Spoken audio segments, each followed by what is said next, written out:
안녕하세요. 고통과 질병 없는 세상을 꿈꾸는 건강마마입니다.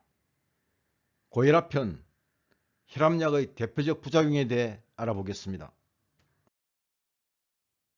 혈압이 올라가는 이유는 말단 조직세포가 산소가 부족하게 되면 저산소증에 빠진 세포가 내 혈액을 더 보내달라고 요구하여 뇌의 명령으로 심장박동을 빠르게 하지만 혈관이 제대로 확장되지 않아 혈류 저항이 커지기 때문입니다.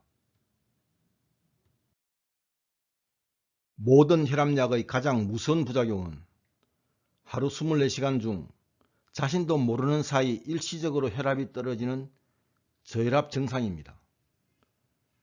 일시적 저혈압이 만성화되면 무기력해지고 의욕이 없고 피곤하며 발이 차고 앉았다 일었을 때 순간적으로 어지러울 때가 있습니다. 이뇨제를 장기간 복용하면 만성 탈수로 혈액의 농도가 올라가 혈액순환 장애를 일으키고 혈중 나트륨 농도가 낮아지는 저나트륨 혈증으로 세포의 대사 장애가 발생할 수 있습니다. 요즘은 이뇨제 단독으로 혈압약을 처방하지는 않습니다. 베타 차단제는 주로 심장의 아드레날린 베타 수용체를 차단하여 심장 박동을 느리게 하거나 일부는 혈관의 베타 수용체까지 차단하여 혈관을 이완시켜 혈압을 떨어뜨립니다. 베타 차단제의 대표적 부작용으로 서맥, 기관지 경련, 현기증을 들 수 있습니다. 부작용은 복용자 중 10에서 15% 정도에서 나타난다는 연구 결과가 있습니다.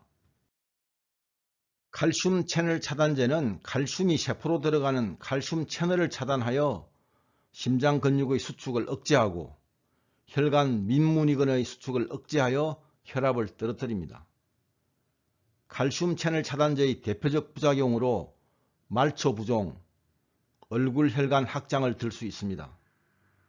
말초 부종은 복용자 중 10% 정도에서 나타난다는 연구 결과가 있습니다. 레닌 안지오텐신 약물은 안지오텐신 전환효소 억제제와 안지오텐신2 수용체 차단제 두 종류가 있습니다. 레닌 안지오텐신 약물의 대표적인 부작용으로 마른 기침, 현기증을 들 수 있습니다. 복용자 중 5에서 10% 정도에서 나타난다는 연구 결과가 있습니다. 혈압약이 어떤 원리로 혈압을 떨어뜨리는지, 혈압약은 어떤 부작용이 있는지 알아야 내가 스스로 혈압을 관리할 수 있습니다. 의사나 약은 혈압 관리에 도움이 될 뿐 내 혈압은 내가 스스로 관리해야 합니다.